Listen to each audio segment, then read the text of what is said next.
Абай Құнанбайұлы екінші қара сөзі. Мен бала күнімде ойлаушы едім, біздің қазақ сартты көрсе күлуші еді.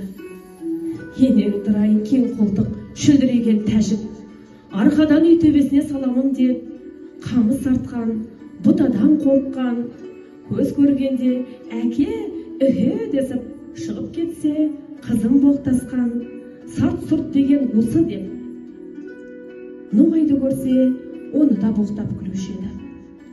Түйеден қорыққан ноғай, атқа мінсе шаршап, жаяу жүрсе демін алады. Ноғай дегенше, ноғай десеңші, түкке ыңғайы келмейді. Солдат ноғай, қашқын ноғай, башаншық ноғай деп. Орысқа да күлуші еді. Ауылды көрсе шапқан, жаман сасырбас орыс деп. Не айтса соған нанады, ұзын құлақты тауыптер депті деп. Сонда мен ойлаушы едім. Ей Құдай-ай, бізден басқа халықтың бәрі аң тұрған, жаман келеді екен.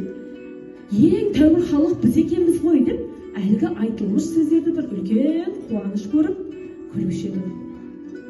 Ал енді қарап тұрсам, саттың екпеген егіні жоқ. Саудагерінің жүрмеген жері жоқ, қылмаған шеберлігі жоқ. Өзіменен өзі әуре болып, біріменен бірі ешбір шаһары жауласпайды. Орысқа қарамай тұрғанда, қазақтың өлісінің ақыреттігін, тірісінің киімін сол жеткізіп тұрды. Әке балаға қимайтұғын малыңды кірелеп сол айдап кетіп тұрды ғой. Орысқа қараған соңда, орыстың өнерлері бізден көп үйреніп кетті. Үлкен байлар да, үлкен молдалар да, ептілік, қырмызылық, сыпайылық, бәрі соларда. Ноғайға қарасаң, солдаттыққа да шыдайды, кедейлікке де шыдайды, қазаға да шыдайды. Молда, медресе сақтап, дін күтуге де шыдайды. Еңбек қылып мал табудың да жөнін солар біледі. Салтанат, әсем де соларда.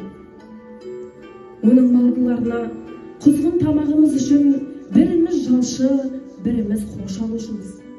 Біздің ең байымызды сәнің шашы, аяғың білән пішіратырға қойған иран түгіл шық сазық қазақ деп үйінен қуып шығарады. Мұның бәрі бірін-бірі қуып қор болмай, шаруа қуып, өнер тауып, мал тауып, зор болғандық әсері. Ал орысқа айтар сөз де жоқ. Біз құлы, күңі құрлы да жоқпыз.